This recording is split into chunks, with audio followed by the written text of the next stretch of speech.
대낮에 묻지마 칼부림으로 사상자가 나왔고 한 초등교사가 교내에서 스스로 목숨을 끊었다. 국내에서 비극적인 사건이 연이어 발생한 가운데 유명인들의 과거 발언이 뜬금없이 재조명되며 누리꾼들의 갑론을박이 펼쳐지고 있다. 지난 18일 오전 서울시 서초구의 한 초등학교에서 담임 A씨가 숨진 채 발견됐다. 이후 해당 교사가 생전 학부모들의 갑질 민원에 시달렸다는 의혹이 전해졌고 이는 최근 교권 침해의 사각지대에 놓여있는 교사들의 여러 상황과 맞물려 전 국민의 공분을 샀다. 분노한 대중들은 현상에 대한 원인을 찾기 위해 움직였고 그 끝은 엉뚱하게도 정신건강의학 전문의이자 육아 전문가 오은영 박사로 향했다. 각종 육아 예능을 통해 강조한 오은영의 재벌 금지, 훈육법이 학부모의 악성 민원을 부추겼다는 것. 반면 시스템의 문제를 개인이에 불과한 오은영 박사에게 책임을 묻는 것은 황당하다는 지적도 이어졌고 대립되는 누리꾼들의 댓글로 오은영의 SNS는 순식간에 아수라장이 됐다. 논란이 불거지자 오은영이 직접 입을 열었다. 오은영은 테나시아 매체 인터뷰를 통해 -2005년 우리 아이가 달라졌어요를 할 때도 가장 중요시한 게 훈육이었다. 부모는 아이들이 잘못된 행동을 하면 가르쳐야 한다.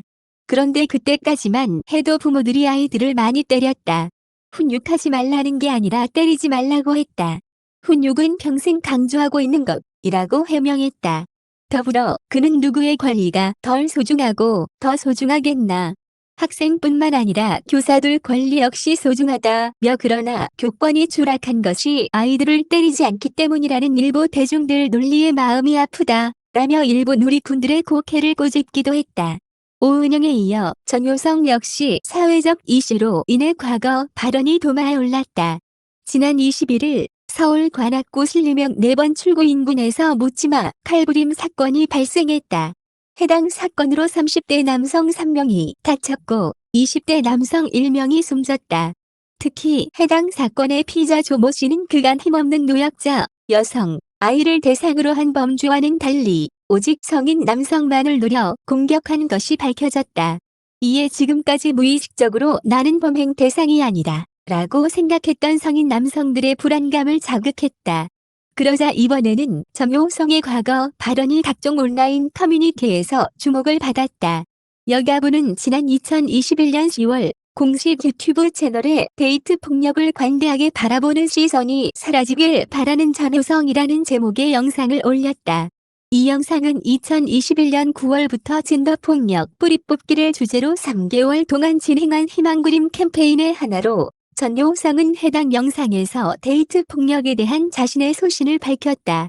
당시 전효성은 피해자가 데이트 폭력이 일어난 것은 너 때문이다라는 시선을 받아서는 안 된다고 주장했고 전효성이 꿈꾸는 안전한 대한민국이라는 질문에 집에 들어갈 때마다 항상 안전하게 살아서 들어갈 수 있을까 하는 생각을 한다고 답하기도 했다.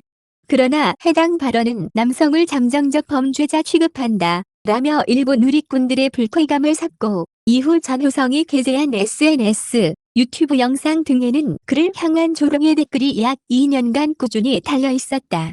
이에 일각에서는 전효성의 한마디를 몇 년간 괴롭혔던 남성들이 신림역 사건이 발생하자 뒤늦게 귀갓길을 걱정한다 라며 이중적인 일부 누리꾼들의 행태를 비판했다. 양측의 담론을박으로 다시 한번 전효성의 발언은 수면 위로 올라 주목을 받아야 했고 그를 향한 비판 여론이 다시 한번 불 꺼지는 악순환이 생겨났다. 비극적인 사건에는 책임의 소재를 찾게 되기 마련이고 사회적 영향력을 가진 연예인들의 관련 발언도 자연스레 주목받아왔다. 다만 신림역과 서희초 모두 안타까운 사상자가 발생한 사건이다. 긍정 혹은 부정의 반응을 떠나 사건이 아닌 유명 연예인의 발언이 재평가되어 심판의 자리에 서서는 안 된다. 지금은 사건의 본질을 흐리는 시간이 아닌 피해자를 향한 애도와 또 다른 피해자를 막기 위한 대책을 강구해야 하는 시간이 되어야 하지 않을까?